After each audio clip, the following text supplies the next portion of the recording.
City news के प्रायोजक हैं water valley NH28 Sherpur Muzaffarpur. नमस्कार, स्वागत है आपका सिटी न्यूज में। मैं कोमल आनंद आपको तमाम खबरों से करवाऊंगी रूबरू। खबरों की ओर बढ़ने से पहले आइए एक नजर डालते हैं आज की सुर्खियों पे। हेडलाइन के प्रायोजक हैं आवासीय उज्जवल विद्यापीठ। बच्चों के भविष्य के लिए एक कदम हमारे साथ बढ़ें। 24 केंद्रों पर बीपीएससी की परीक्षा शांतिपूर्ण संपन्न। जाम के कारण कई परीक्षार्थियों की परीक्षा छूटी। नीतीश्वर कॉलेज बीपीएससी परीक्षा केंद्र पर दूसरे की जगह परीक्षा देने आए एक मुन्ना भाई धराया। और उत्तर बिहार में वाणिज्य कॉलेज के नाम से प्रसिद्ध आरडीएस कॉलेज ने धूमधाम से 76वां स्थापना दिवस मनाया। ये थी आज की सुर्खियां। अब खबरें विस्तार से। शहर के 24 परीक्षा केंद्रों पर बीपीएससी शिक्षक परीक्षा शांतिपूर्ण संपन्न हुई। शहर में लगी जाम के कारण कई परीक्षार्थियों की परीक्षा छूट गयी। मुजफ्फरपुर में बीपीएससी शिक्षक भर्ती प्रतियोगिता परीक्षा फेज 3 आज से शुरू है और पेपर लीक नहीं हो, इसके लिए बीपीएससी काफी सख्ती बरत रही है। ऐसे में 2 मिनट विलंब से परीक्षा केंद्र पर आने वाले दर्जनों परीक्षार्थी का परीक्षा छूट गया है।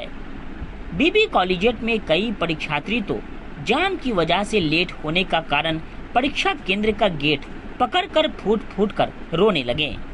मुजफ्फरपुर के बीबी कॉलेजिएट स्कूल में परीक्षा केंद्र पर मोतिहारी, भीटा मोड़, अयोध्या, नेपाल बॉर्डर से आए परीक्षार्थी सोना कुमारी ने बताया कि शहर में इतना जाम था कि सेंटर पर 2 मिनट लेट हो गया, लेकिन अंदर नहीं प्रवेश करने दिया गया।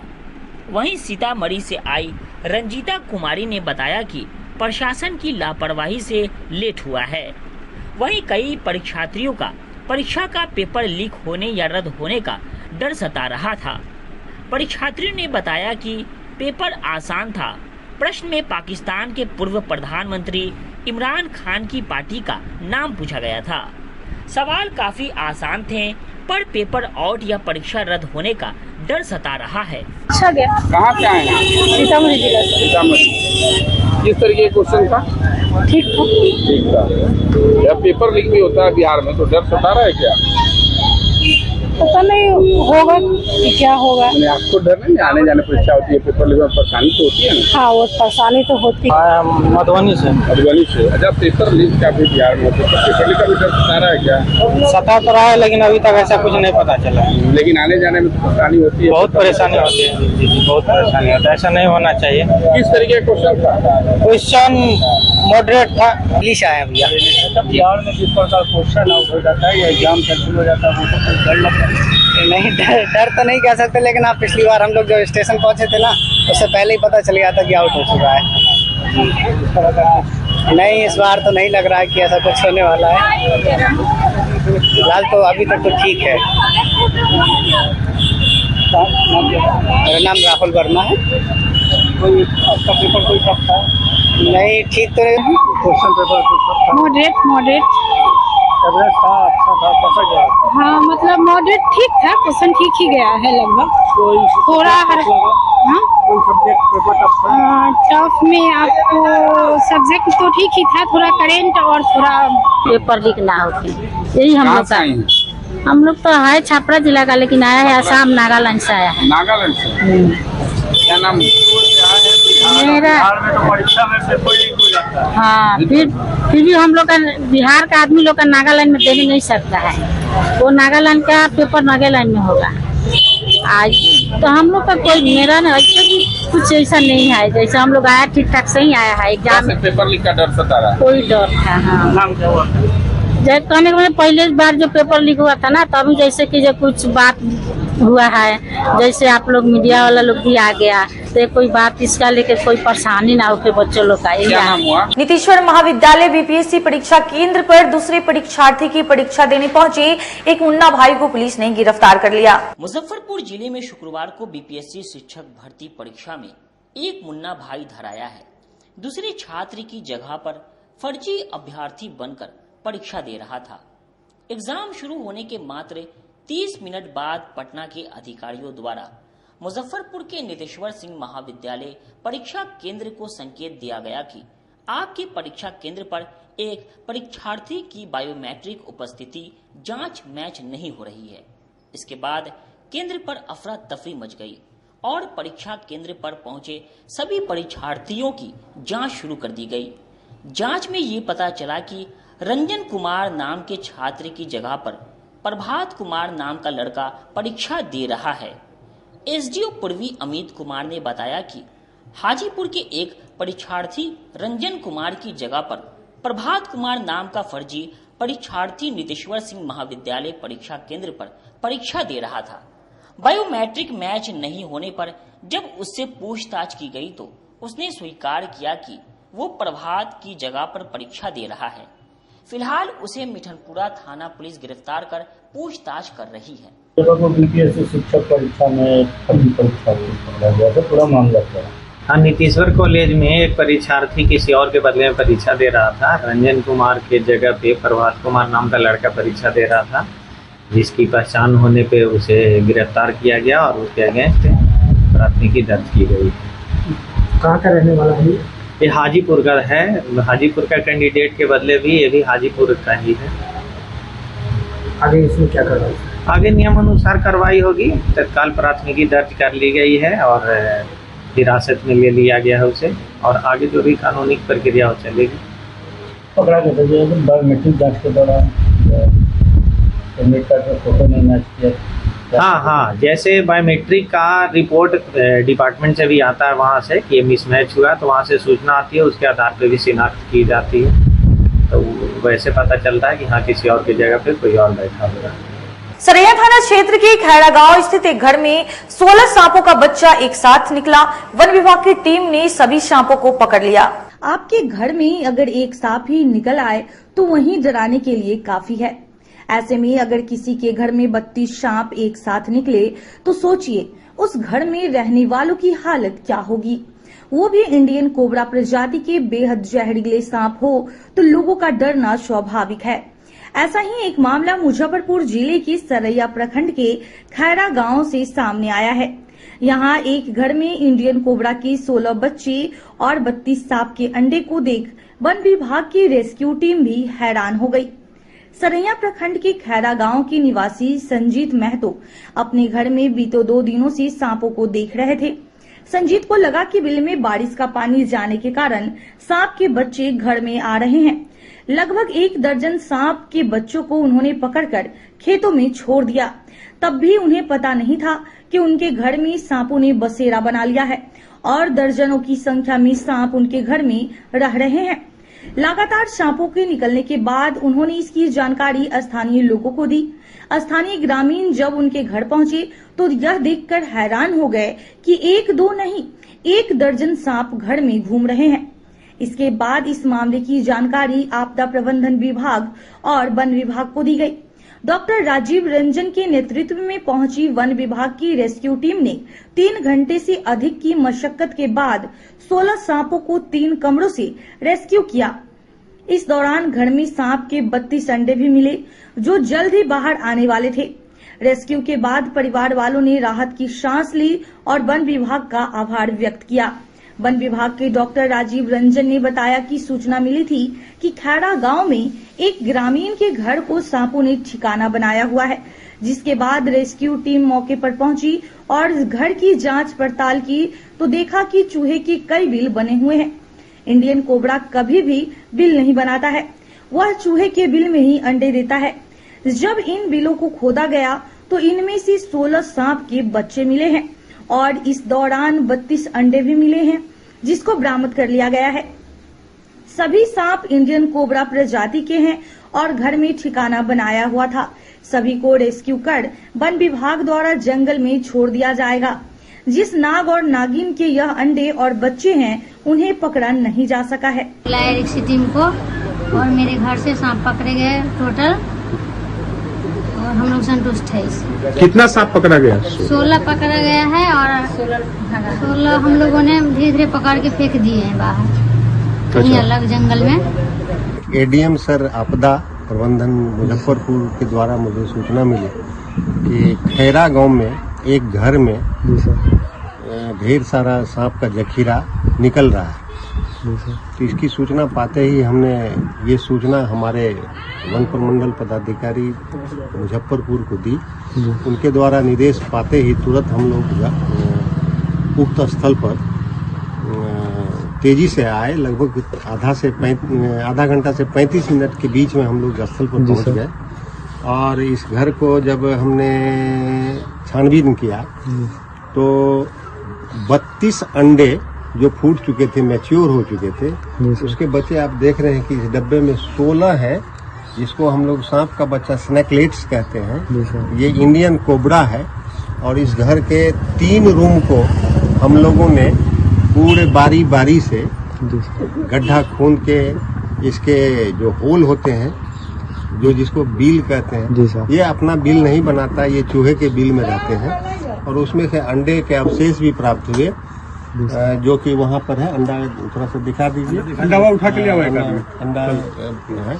तो इस प्रकार से ये इनके द्वारा बताया गया कि 13-14 स्नैकलेट्स ये कल अपने हाथ से नेचुरल हैबिटेट में छोड़ दिया गया इनके द्वारा। तो उस हिसाब से हम देखते हैं कि ये 32 अंडे और ये 15 इसमें से हमको मिले हैं। 13-14 यदि ये सांप को बच्चे को पकड़ के यदि बाहर रखे होंगे, छोड़े होंगे, तो उस हिसाब से कैलकुलेशन सटीक बैठता है। हो सकता है कि 1-2 मोर्टेलिटी भी हो, फिर भी इनको मैंने गड्ढे में और घर का जो फिर मिट्टी भराई होगा उसके लिए ब्लीचिंग पाउडर इत्यादि का कहे कि वो छिड़काव करके प्रिकॉशन लें और फिर यदि सूचना प्राप्त हो, यदि ऐसा। एक निजी स्कूल में प्रैक्टिकल के दौरान केमिकल विस्फोट मामले में पुलिस ने जांच शुरू की। मुजफ्फरपुर के निजी स्कूल के साइंस लैब में प्रैक्टिकल के दौरान केमिकल रिएक्शन से 10 से ज्यादा बच्चे जख्मी। जांच के लिए पहुंची पुलिस। प्रिंसिपल बोले बच्ची की लापरवाही से हुई घटना। गुरुवार को मुजफ्फरपुर के गायघाट थाना क्षेत्र के मैठी में डॉक्टर M.L. दास एकेडमी में साइंस प्रैक्टिकल के दौरान लैब में केमिकल रिएक्शन के बाद हुए ब्लास्ट में 10 से अधिक बच्चे जख्मी हो गए। वहीं साइंस टीचर भी जख्मी हो गए। फिलहाल बच्चों की हालत ठीक है, वो अस्पताल से इलाज कराकर घर लौट चुके हैं। वहीं इस मामले में अब पुलिस ने जांच शुरू कर दी है। शुक्रवार को गायघाट थाना प्रभारी सह प्रशिक्षु डीएसपी पूजा कुमारी ने खुद स्कूल और लैब की जांच की और लापरवाही को लेकर स्कूल प्रबंधन से जवाब देने को कहा। वहीं घटना के बाद मौके पर पहुंची पुलिस ने जब लैब की जांच की तो वहां पूरा लैब अस्त व्यस्त दिखा। केमिकल रिएक्शन के बाद केमिकल पूरे लैब में फैला था, दीवारों पर था, जिसकी चपेट में बच्चे आ गए थे। प्रिंसिपल रजनीश मिश्रा ने पुलिस को बताया है कि एस्टोथर्मिक रिएक्शन था। 8वीं कक्षा के बच्चे प्रैक्टिकल कर रहे थे, तभी एक छात्र ने कॉर्क हटा दिया था, जिससे केमिकल उड़ा और उससे बच्चे झुलस गए। हालांकि उन्होंने माना कि लैब में एक साथ कई बच्चे थे, इतने बच्चे नहीं होने चाहिए थे। वहीं मामले को लेकर प्रशिक्षु डीएसपी पूजा कुमारी ने बताया कि लैब में केमिस्ट्री के प्रैक्टिकल के दौरान केमिकल रिएक्शन हुआ था, जिसमें 10 से ज्यादा बच्चे जख्मी हो गए हैं। सबकी हालत ठीक है। केमिकल रिएक्शन हुआ था। एक्चुअली ये स्कूल प्रबंधन प्रिंसिपल है रजनीश मिश्रा जी, इन्होंने बताया है कि केमिकल रिएक्शन हुआ था और जो केमिस्ट्री लैब में जो टीचर थे वो थे ही, कुछ बच्चों की गलती की वजह से शायद वो उसको हटा दिया गया था और इसी कारण से कुछ ऐसा रिएक्शन की वजह से बच्चे कुछ जख्मी हो गए थे। उन लोग का इलाज करवा दिया गया है, बच्चे भी सुरक्षित हैं और घर पर उनका इलाज चल रहा है। अभी इलाज में डॉक्टर की देखरेख में है। अभिभावक जो है वो स्कूल की लापरवाही बता रहे हैं। मेरी अभिभावक से अभी जो बात हुई है तो वो बोल रहे हैं कि मैडम ये जस्ट एक दुर्घटना था और वो अभी तक थाना में इस तरह का कोई शिकायत लेकर के स्कूल प्रबंधन की नहीं लेकर के आए हैं। विशेष बात जांच में क्या मिला मैम यहाँ पे? शुरुआती जांच में अभी ये है, लैब की ओर से कुछ है जो इन लोग की कमियां हैं, उसको सुधार करने के लिए इन लोगों को दिया गया है।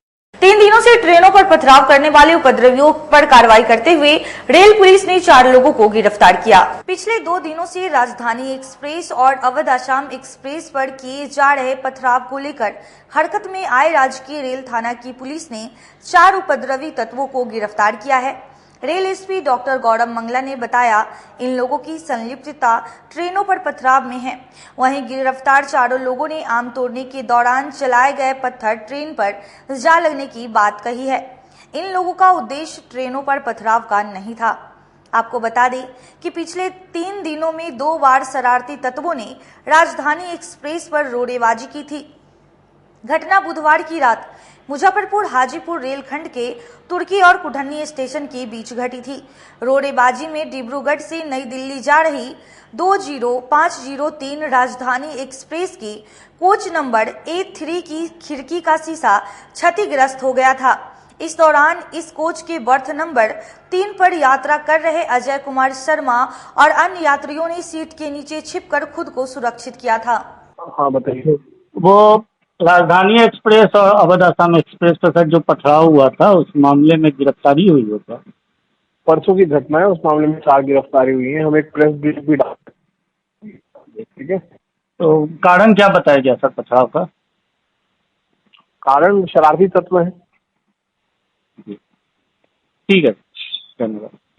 जिला जदयू के वरिष्ठ नेताओं ने तिरहुत स्नातक उपचुनाव को लेकर की जा रही बैठक में कार्यकर्ताओं ने बाहरी उम्मीदवार को लेकर जमकर हंगामा किया। तिरहुत स्नातक उपचुनाव को लेकर जिला जदयू के वरिष्ठ नेताओं ने बैठक की, जिसमें जदयू समर्थित उम्मीदवार अभिषेक झा जैसे ही मंच पर पहुंचे तो जदयू कार्यकर्ताओं ने हंगामा शुरू कर दिया। वजह सिर्फ बाहरी उम्मीदवार को लेकर था। मंच से जदयू के वरिष्ठ नेताओं ने कार्यकर्ताओं को समझाने की लगातार कोशिश कर रहे थे, लेकिन कार्यकर्ताओं का विरोध रुक नहीं रहा था। अंत में बैठक को जैसे तैसे समाप्त कर दिया गया। जदयू महानगर अध्यक्ष अनुपम कुमार ने डैमेज कंट्रोल करने की कोशिश करते हुए कहा कि पार्टी के वरिष्ठ नेताओं ने यह निर्णय लिया है। हमारे नेतृत्व में ये प्रदेश नेतृत्व से हुआ है और हमारे बिहार के सम्मानित नेता हमारे माननीय मुख्यमंत्री श्री नीतीश कुमार जी, जो पार्टी के राष्ट्रीय अध्यक्ष हैं, और पार्टी के राष्ट्रीय कार्यकारी अध्यक्ष श्री संजय झा जी, हमारे पार्टी के प्रदेश अध्यक्ष श्री उमेश सिंह कुशवाहा जी और पार्टी के तमाम जो वरीय नेता हैं जो प्रदेश और राष्ट्रीय स्तर पे हैं, उनके आशीर्वाद से बिहार प्रदेश जनता दल यूनाइटेड के प्रवक्ता श्री अभिषेक झा जी को तिरहुत स्नातक क्षेत्र उपचुनाव का प्रत्याशी बनाया गया है। इसमें महानगर और ग्रामीण की संयुक्त आज बैठक की गई है कार्यकर्ताओं की, जिसमें माननीय आदरणीय सांसद श्री देवेश चंद्र ठाकुर जी, माननीय आदरणीय पटना क्षेत्र से MLC पूर्व मंत्री बिहार सरकार के श्री नीरज कुमार सिंह जी और प्रत्याशी और अभिषेक झा जी और हम तमाम महानगर और ग्रामीण के जितने भी हमारे प्रखंड और सेक्टर के अध्यक्ष और तमाम लोग ने आज खुले दिल से इसका स्वागत किया है, अभिनंदन किया है और हम लोग पूरी कोशिश के साथ मुजफ्फरपुर से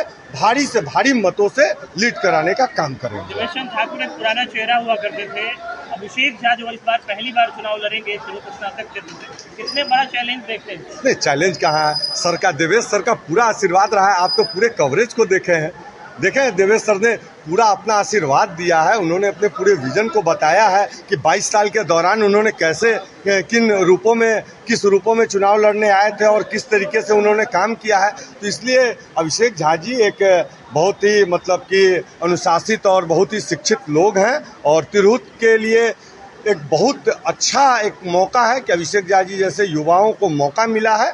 इसमें युवा बढ़ चढ़ के हिस्सा लेंगे और तमाम लोग, सिर्फ युवा की बात नहीं है, इसमें युवा, महिलाएं, आदि आबादी और जितने भी स्नातक स्तर के लोग हैं वो सब अपना भरपूर आशीर्वाद देंगे अभिषेक झा जी को। मंच पर जो है कार्यकर्ता नीतीश कुमार को पुनर्विचार करने की बात नहीं, एक कार्यकर्ता अनुशासनहीनता मानते हैं। नहीं, ये देखिए, ये अनुशासनहीनता इसको हम नहीं बोलेंगे, इसको हम जस्ट बोलेंगे कि वो अपने एक दिल की बात बोल दिए हैं। ये घर है, परिवार है, आप भी एक मीडिया हाउस में हैं, आपके साथ भी 10 सहकर्मी काम करते हैं। अब किसी एक साथी ने अपनी व्यक्तिगत इच्छा को जाहिर कर दिया तो इससे पूरे समाज को और आप पूरे पार्टी को आप इससे नहीं तोल सकते। उस आदमी की, उस व्यक्ति का ये व्यक्तिगत इच्छा की बात है और इच्छा किसकी नहीं होती है। इसलिए ये पार्टी नेतृत्व है और इसको सर्वमान रूप से आप देखें कि सब लोग सहस्त्र रूप से सब लोग कितना वार्म वेलकम किया है इस बात का और हम लोग को काफ़ी हर्ष है। अब हमारे लिए सबसे ज़्यादा है कि वोटरों को बनाना और खासकर मैं मुजफ्फरपुर महानगर का अध्यक्ष हूँ, इस नाते मेरी सबसे बड़ा मेरा चुनौती यह है कि अभिषेक झा जी जो जनता दल यूनाइटेड के प्रत्याशी हुए हैं उनको हम मुजफ्फरपुर नगर क्षेत्र, देखिए हम लोग की जो पहचान है एक राजनीतिक कार्यकर्ता के रूप में और नॉन पॉलिटिकल बैकग्राउंड से आते हैं जहाँ से माननीय मुख्यमंत्री जी ने शिक्षा दीक्षा ग्रहण की है, उसी NIT से मुझे भी पढ़ने का मौका मिला है, वहीं से मैं स्नातक भी हूँ। पार्टी ने विभिन्न जगहों पर विभिन्न जिम्मेदारी दी।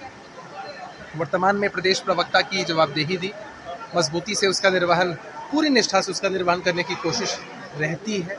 अब मुख्यमंत्री जी का निर्देश है इस चुनाव की तैयारी के लिए। उसी बाबत आपने देखा कि आज मुजफ्फरपुर जिला कमेटी की बैठक आयोजित थी। तो ये हम जब कहते हैं कि Janata Dal United, party with a difference, तो ये साबित भी होता है कि एक आम कार्यकर्ता को कोई भी पद, कोई भी मौका मिल सकता है। तो मैं शुक्रगुजार हूँ अपने मुख्यमंत्री जी का, अपने पूरे संगठन का, आदरणीय देवेश बाबू का, उनका मार्गदर्शन, उनका सानिध्य लंबे समय से हमें मिला है। इस चुनाव में भी मजबूती से हम लोग लगे हैं, चुनाव लड़ेंगे और निश्चित रूप से एनडीए की ही जीत होगी। ये अपनी उम्मीदवारी घोषित किए जाने के तुरंत बाद जो है विरोध का दौर देखने को मिल रहा है वैशाली में भी और मुजफ्फरपुर में भी, क्या कहेंगे? देखिए, हम नीतीश कुमार जी के अनुयायी हैं और इस दुनिया में विरोध किसका नहीं होता। महात्मा गांधी जी का विरोध नहीं हुआ था क्या? उन्होंने क्या कहा? कोई आपके एक गाल पर तमाचा दे, आप दूसरा गाल आगे कर दीजिए। आपने देखा कि हमारे नेता पर, मुख्यमंत्री जी पर एक युवक ने हमला कर दिया, बदले में उन्होंने क्षमा कर दी। प्रवक्ता के नाते तो हमें विरोध झेलने की आदत है। कई बार अलग अलग प्रकार के शब्दों का भी इस्तेमाल लोग सोशल मीडिया पर, अन्य जगहों पर करते हैं, तो हम विरोध से नहीं डरते हैं। हम मजबूती से अपनी बात को रखते हैं और हमारी पार्टी अनुशासित पार्टी है।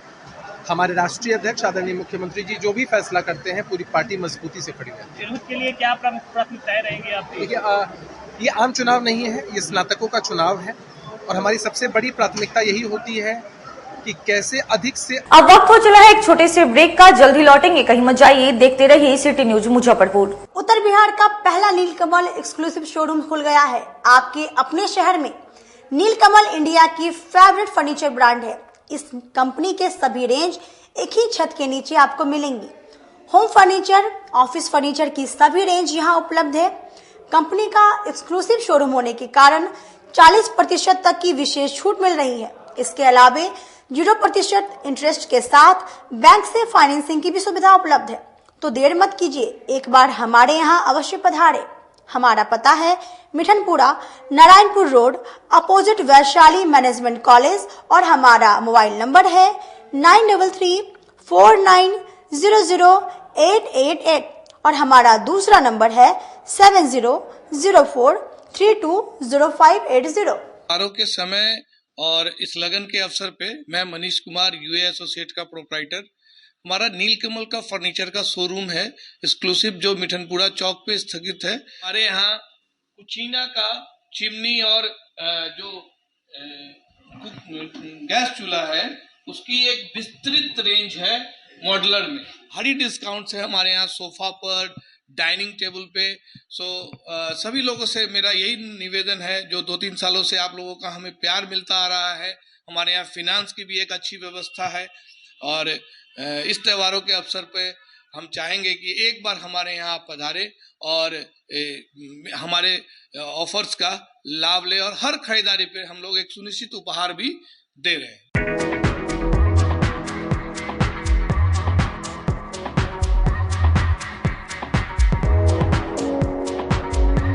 गर्मी में अपने पूरे परिवार के साथ मस्ती करना चाहते हैं तो चले आइए वाटर वैली में, जो कि कच्ची पक्की चौक से 2 किलोमीटर दूर शेखपुर NH के समीप स्थित है। शहर के लोग यहाँ मोटरसाइकिल और कार से काफी आसानी से पहुँच सकते हैं। यहाँ आप अपने परिवार के साथ फुल मस्ती कर सकते हैं। वेव पूल, रेन डांस के साथ भव्य वाटरफॉल बनाया गया है। छोटे बच्चों के लिए कई प्रकार के स्लाइड्स बनाए गए हैं, जहां बच्चे अपनी मस्ती में डूब जाएंगे। इसके अलावा खाने पीने के लिए बेहतरीन सुविधाएं उपलब्ध है, जहां पूरे परिवार के साथ व्यंजनों का लुत्फ उठा सकते हैं। तो देर मत कीजिए, गर्मी में मस्ती उठाने के लिए वाटर वैली तुरंत पहुंचे। हमारा पता है water valley NH 28, Sherpur, Muzaffarpur. हमारा कॉन्टैक्ट नंबर है 6202584955। लगातार 10 वर्षों से विभिन्न परीक्षाओं में सर्वश्रेष्ठ परिणाम। हम हैं आवासीय उज्ज्वल विद्यापीठ मुजफ्फरपुर। इस स्कूल में सर्वश्रेष्ठ कोचिंग पैटर्न से बच्चों को पढ़ाया जाता है। प्ले से 10वीं तक की पढ़ाई स्वच्छ वातावरण में कराई जाती है। यहाँ आधुनिक छात्रावास की व्यवस्था है। उज्ज्वल विद्यापीठ का मुख्य उद्देश्य रामकृष्ण मिशन, नवोदय नेतरहाट, सैनिक स्कूल, सिमुलतला गुरुकुल, सिंधिया कन्या विद्यालय जैसे अनेक भारतवर्ष के प्रतिष्ठित विद्यालयों में कुशल प्रशिक्षित अनुभवी एवं शहर के सर्वश्रेष्ठ शिक्षकों द्वारा तैयारी कराई जाती है। 1.5 एकड़ में फैला इस स्कूल का वातावरण काफी शांत है। Free computer classes, science lab और स्मार्ट क्लासेस है। साथ ही इंडोर और आउटडोर गेम की भी व्यवस्था है। तो अपने बच्चों के लक्ष्य के सपनों को पूरा कराना चाहते हैं तो आज ही आवासीय उज्ज्वल विद्यापीठ में अपने बच्चों का नामांकन करवाएं। हमारा पता है पोखरिया पीठ, अतरदा, मुजफ्फरपुर और हमारा कॉन्टेक्ट नंबर है 9708 351851 और हमारा दूसरा नंबर है 8797122397 या फिर आप हमें कांटेक्ट कर सकते हैं 8409996658 पर। अपने सपनों की आशिया को दे एक नई पहचान माँ भवानी डेकोर प्राइवेट लिमिटेड के साथ, जो है authorised distributor of Kajaria.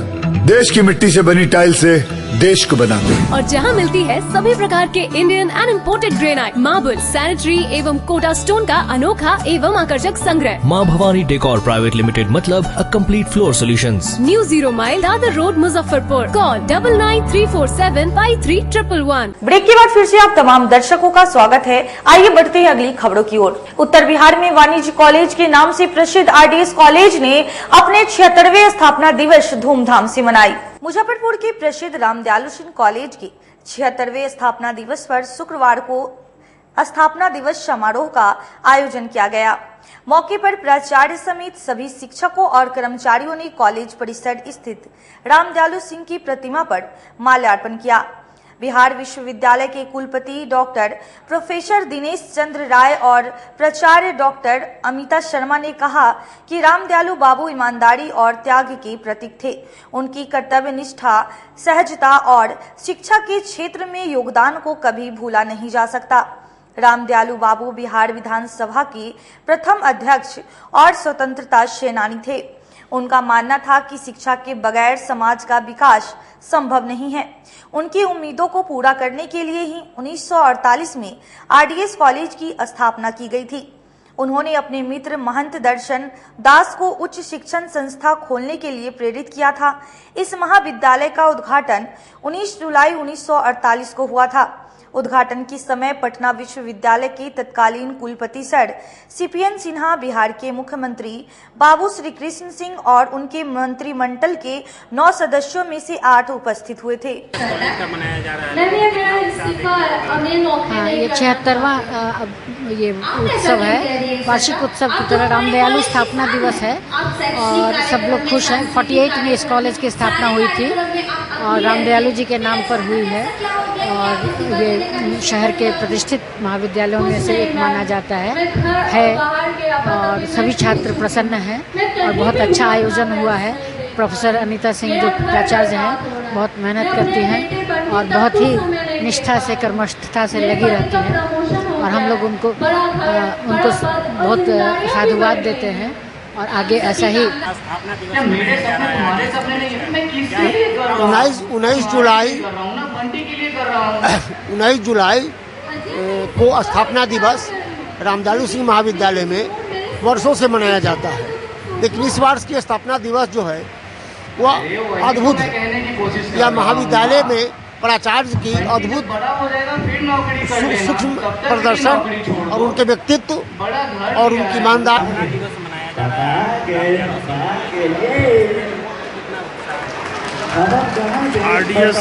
RDS college हमारे बिहार विश्वविद्यालय का बहुत ही प्रतिष्ठित कॉलेज है और ये हम लोगों के लिए बड़े सम्मान और हर्ष की बात है कि महाविद्यालय का स्थापना दिवस मनाया जा रहा है।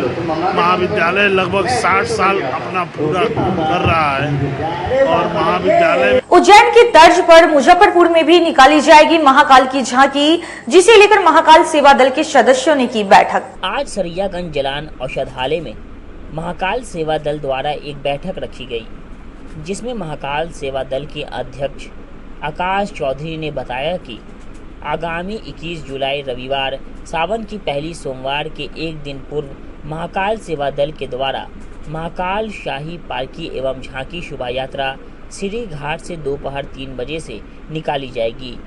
जो सीढ़ी घाट से निकलकर रानी सती मंदिर, सिकंदरपुर चौक, सरैयागंज टावर, जवाहरलाल रोड, कल्याणी चौक, हरिसभा चौक, देवी मंदिर, पानी टंकी चौक, हाथी चौक, माता बंगलामुखी मंदिर, बनारस बैंक चौक, दुर्गा स्थान, छाता बाजार, बाबा गरीबनाथ मंदिर पहुंच संपन्न होगा।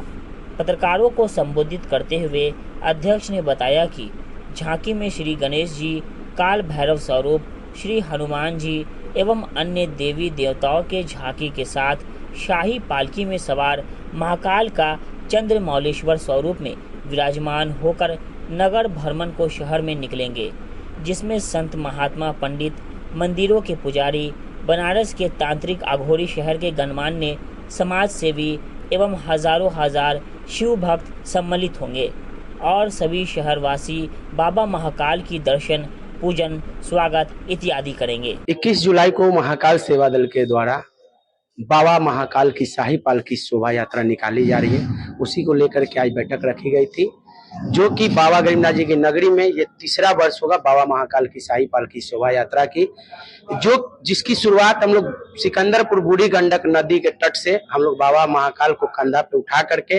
पूरे शहर में नगर भ्रमण बाबा को कराते हैं।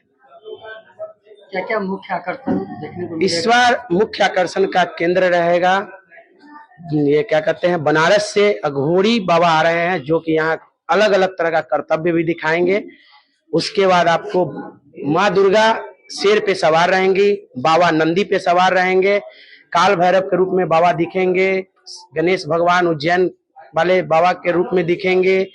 मतलब विभिन्न प्रकार के देवी देवताओं के संग बाबा महाकाल शाही पालकी में सवार होकर के नगर भ्रमण पे निकलेंगे। अघोरी लोग जो आ रहे हैं उनका क्या रोल है? उनके द्वारा यहाँ कर्तव्य दिखाया जाएगा, चमत्कार दिखाया जाएगा। रूट मैप क्या रहेगा? सिकंदरपुर सीढ़ी घाट से हम लोग की पालकी यात्रा की शुरुआत होगी, जो कि रानी सती मंदिर, सिकंदरपुर चौक, सरैयागंज टावर, जवाहरलाल रोड, कल्याणी, हरिसभा, देवी मंदिर होते हुए पानी टंकी चौक, बंगलामुखी मंदिर, नकुलवा चौक होते हुए पक्की सराय, वहां से आपको बनारस बैंक चौक, महिला थाना होते हुए DNI स्कूल होते हुए बाबा गरीबनाथ जी के दरबार तक। मतलब कि जो भक्त लोग उज्जैन जाकर बाबा का पालकी यात्रा नहीं देख पा रहे, वो मुजफ्फरपुर में साक्षात देख पाएंगे। उनसे अनुरोध है, सभी शहरवासी से अनुरोध है या सभी शिव भक्तों से अनुरोध है कि आप लोग जरूर पालकी शोभा यात्रा में शामिल हो करके बाबा की पालकी का दर्शन करें, बाबा का आशीर्वाद लें। आप लोग जरूर उनका बाबा का स्वागत करें मुजफ्फरपुर शहर में। उत्तर बिहार चैम्बर ऑफ कॉमर्स के सभागार में श्रावण मन भावन 2 दिवसीय मेला का आयोजन किया गया। आज जिले के north Bihar chamber of commerce में मुजफ्फरपुर महिला मंच द्वारा सावन मन भावन 2 दिवसीय मेले का आयोजन किया गया। मेले की शुरुआत विधिवत गायत्री मंत्र और दीप प्रज्वलित कर किया गया। मौके पर अलका अग्रवाल ने बताया कि हमारा मुख्य उद्देश्य उन सभी महिलाओं को प्लेटफॉर्म दिलवाना है जो सही प्रकार से प्लेटफॉर्म नहीं मिल पाता, इसलिए उनको मार्केट से रूबरू करवाना है। यहाँ बनारस, दिल्ली, कोलकाता, पटना सभी जगह से लोग आकर अपने अपने प्रोडक्ट का एग्जीबिशन लगाया गया है। उन्होंने बताया कि यहाँ पर कल 32 स्टॉल लगाए गए हैं, जिसमें कपड़ा, आचार, ज्वेलरी का मधुबनी पेंटिंग आदि स्टॉल लोगों का मन मोह रही है। मेला कुल 2 दिन चलेगा, जो आज और कल के रूप में रहेगा। यहाँ हम लोग मुजफ्फरपुर मारवाड़ी महिला मंच की ओर से मेले का उद्घाटन किया, मेला लगाया है। हमारा मुख्य उद्देश्य होता है कि शहर की महिलाओं को, जो कि मार्केट में काम नहीं करती हैं, अपने घर से काम करती है, उनको एक प्लेटफॉर्म दिलाना, उनको मार्केट से रूबरू कराना, यही हमारा मेन एम होता है। शहर की बहुत सारी लेडीज यहाँ पे आई हैं और तरह तरह का स्टॉल लगाए हुए हैं, जैसे कपड़े का है, ज्वेलरी का है, अचार का, पापड़ का, गिफ्ट आइटम, बहुत तरीके की शॉप्स यहाँ लगी हुई हैं। किन चीजों पे ज्यादा फोकस किया गया इस मेले में? इस मेला में मुख्य रूप से ये फोकस करते हैं कि हम महिलाओं को कैसे प्लेटफॉर्म दिलवाएं। आइटम हमारे पास बहुत है, लेकिन हमारा मुख्य उद्देश्य यही रहता है कि महिलाओं को प्लेटफॉर्म मिले और जो महिलाएं घर से काम करती हैं उनके बारे में सब लोग जाने। हमारा खाने का भी स्टॉल लगा हुआ है, हमारे ज्वेलरी का भी स्टॉल्स है और कपड़े का स्टॉल है, साड़ी है, सूट है। ये बनारस से साड़ी का स्टॉल आया हुआ है। कब से कब तक ये मेला का आयोजन? ये मेला 19 और 20 जुलाई तक रहेगा। कितने लगभग स्टॉल लगे हैं? यहाँ पे 32 स्टॉल लगा हुआ है, जिसमें कि 2 खाने का है। आज के लिए बस इतना ही। अब मुझे और मेरे पूरे न्यूज टीम को दीजिए इजाजत। कल फिर हाजिर होंगी शहर के कुछ नई खबरों के साथ। नमस्कार।